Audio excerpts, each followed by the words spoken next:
possessão de Elizabeth Knapp. O caso maldito do século XVII. Quase 400 anos atrás, em uma aldeia isolada pelo tempo, cercada por florestas silenciosas e marcada por invernos implacáveis, algo sombrio começou a se agitar nas sombras. Um mal invisível que se insinuou sorrateiramente entre as frestas das portas e as preces dos devotos. O ano era 1671. O lugar: Groton, Massachusetts. Uma entre tantas colônias puritanas espalhadas pela Nova Inglaterra, ainda dominadas pelo temor do inexplicável e pela convicção de que Satanás espreitava a alma dos homens. Foi nesse ambiente austero e profundamente religioso que Elizabeth Knapp, uma jovem de apenas 16 anos, iniciou uma jornada de dor, horror e assombro.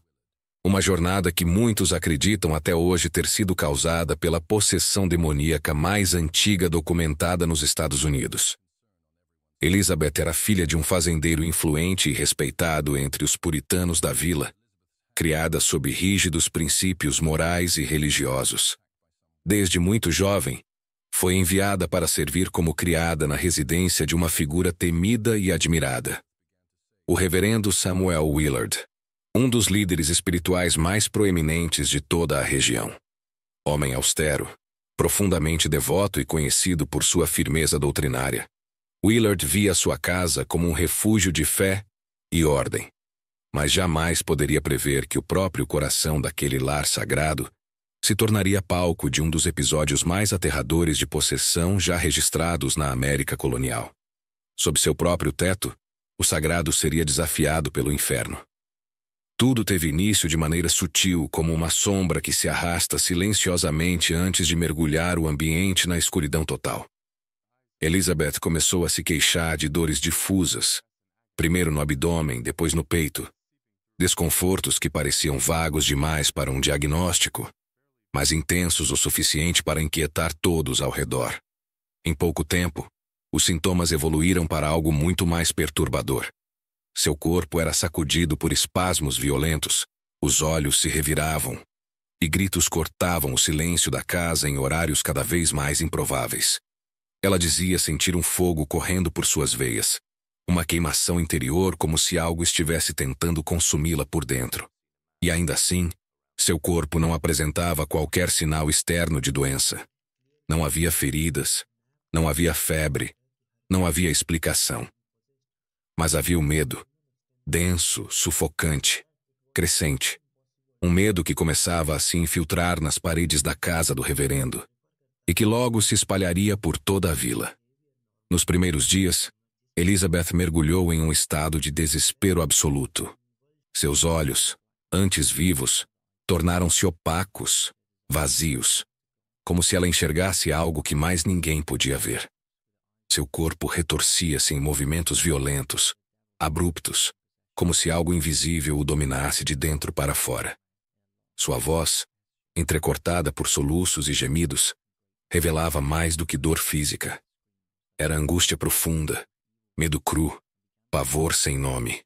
Em meio às convulsões, ela começou a relatar visões que congelaram o sangue dos que a ouviam. Figuras sombrias postadas à beira de sua cama, sombras que não pertenciam a este mundo, que sussurravam seu nome com uma insistência demoníaca. Prometiam poder, ofereciam pactos, semeavam perdição.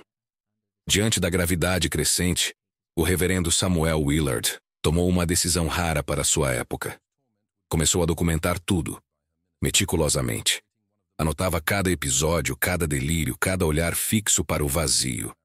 Suas anotações se tornariam, anos depois, uma das mais antigas e perturbadoras descrições de possível possessão demoníaca em território americano. Segundo os registros meticulosos do reverendo Willard, a jovem passou a mergulhar em estados de transe cada vez mais intensos. Seus braços e pernas endureciam repentinamente, como se petrificados por uma força oculta. Os olhos, vítreos e imóveis, fixavam-se em pontos vazios no quarto, como se observassem algo que habitava além da realidade. E então surgia a voz. Mas não era mais a de Elizabeth. Era uma cacofonia de timbres, grave, rouca, gutural, depois aguda, cortante e enlouquecedora. Parecia que múltiplas entidades disputavam espaço dentro dela. Alguns aldeões relataram que ouviam palavras em línguas estranhas, sons guturais que nenhum morador de Groton jamais ouvira, nem mesmo os mais viajados. Em certa madrugada gélida, enquanto era mantida sob vigília por duas mulheres da congregação, um grito rompeu o silêncio da casa. Um grito inumano, prolongado, carregado de dor e fúria. Os olhos da jovem se reviraram violentamente, mostrando apenas o branco, e suas mãos, em um frenesi de desespero, arranharam o próprio rosto até que o sangue escorresse pelo pescoço. A cena foi tão brutal que uma das vigias desmaiou. Entre grunhidos e gemidos, Elizabeth bradou, com clareza assustadora, que havia selado um pacto com o próprio Satanás. Confessou ter oferecido sua alma em troca de liberdade dos mandamentos, de domínio sobre os outros, de prazer sem culpa. Palavras como essas, em plena Nova Inglaterra puritana do século XVII, eram sentenças de danação. Para os que a ouviam não havia dúvida.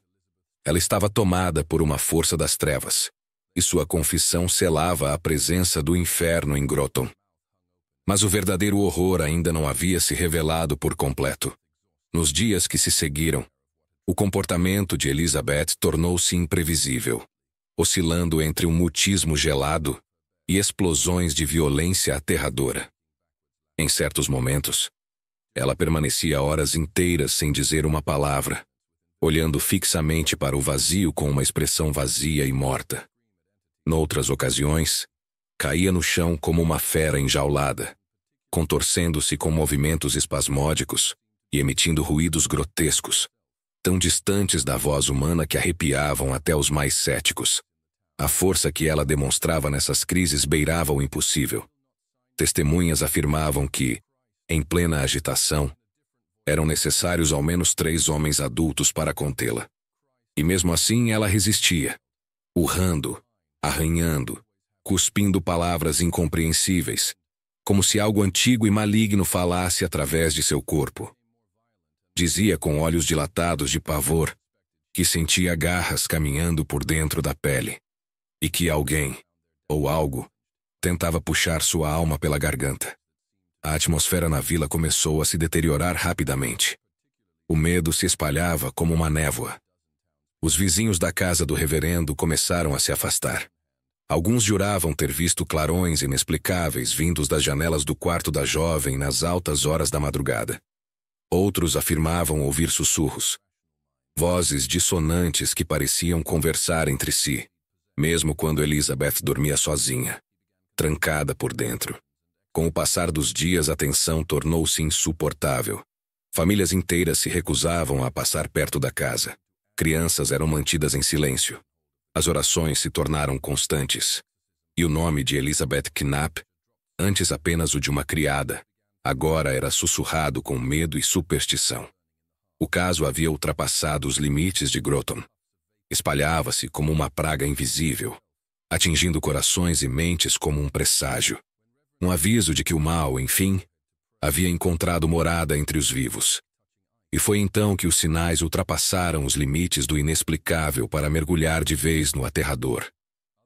Durante os episódios mais violentos, quando sua voz tornava-se inumana e seus olhos pareciam ausentes de qualquer consciência, Elizabeth começou a proferir segredos ocultos, revelações íntimas, sujas, obscuras, sobre pessoas respeitadas da vila. Detalhes que jamais poderiam ser do conhecimento de uma jovem criada. Ela pronunciava nomes completos. Acusava mulheres discretas de terem selado pactos com o próprio diabo. Afirmava tê-las visto se banhando em chamas negras, deitadas com o inimigo, marcadas por ele em seus corpos. Essas palavras, proferidas em meio ao caos, acenderam o pavio da suspeita. A tensão religiosa da comunidade rapidamente transformou-se em pânico moral. A sombra da bruxaria, até então latente, começou a se infiltrar nos corações dos puritanos. Algumas das mulheres acusadas passaram a ser vigiadas. Outras desapareceram da vista pública temendo represálias. O episódio prenunciava de forma quase profética o fanatismo que tomaria conta de Massachusetts anos depois, culminando nos infames julgamentos das bruxas de Salem. O reverendo Samuel Willard, Inicialmente cético e inclinado a ver a situação como histeria ou enfermidade, viu suas convicções abaladas. Em seus registros pessoais, escritos com mãos trêmulas e palavras escolhidas com cautela, confessou: "Não posso afirmar com precisão se a origem disto é do espírito ou do corpo, mas afirmo sem dúvida que há algo nela que não pertence a este mundo." Elizabeth foi então colocada sob rígida vigilância. Dormia trancada. Rezava-se o tempo todo. Pequenos grupos de devotos se revezavam ao lado de sua cama, entoando cânticos sagrados, lançando água benta, queimando ervas, jejuando por dias. Pequenos ritos, improvisados, desesperados, foram conduzidos como tentativas de expulsar aquilo que habitava dentro dela. Mas nada parecia surtir efeito. As crises persistiram, até que tão misteriosamente quanto haviam começado, cessaram. Sem explicação, sem alívio duradouro. Apenas um silêncio desconfortável pairando sobre todos que presenciaram o horror. A possessão de Elizabeth Knapp não deixou apenas marcas na história da colônia de Groton. Deixou cicatrizes no imaginário coletivo da Nova Inglaterra. Cicatrizes que até hoje, muitos acreditam jamais terem sido realmente curadas. A jovem retomou a consciência. Sua força desapareceu. Suas visões cessaram, mas ela nunca foi a mesma. Testemunhas disseram que seus olhos permaneceram apagados, como se algo tivesse partido, ou ficado. Alguns diziam que mesmo anos depois, Elizabeth era vista vagando pelos arredores da vila, murmurando nomes, olhando fixamente para o vazio, como se ainda escutasse aquelas vozes que a atormentaram. Ela viveu, mas algo dentro dela morreu. Ou talvez tenha sido trancado em algum lugar, esperando. O caso de Elizabeth Knapp se tornou um dos mais antigos registros documentados de possessão demoníaca nas Américas. Até hoje, estudiosos debatem se foi histeria coletiva, uma crise psicológica reprimida pelo puritanismo ou uma possessão real. Mas uma coisa é certa: algo se manifestou ali. Algo que desafiou o racional, que quebrou a fé, que espalhou o medo como uma praga silenciosa. O reverendo Samuel Willard manteve seus registros em sigilo por anos, mas eles sobreviveram ao tempo, ao fogo e ao esquecimento, como se o próprio destino quisesse que essa história nunca fosse apagada. E agora que você a conhece, ela também faz parte de você. O caso de Elizabeth Knapp permanece envolto em névoas espessas de mistério, fé e loucura. Um grito perdido entre as árvores de uma América ainda em formação. Uma jovem que, por semanas, tornou-se palco de uma batalha entre o invisível e o sagrado. Séculos se passaram. E ainda assim nenhuma explicação definitiva foi dada.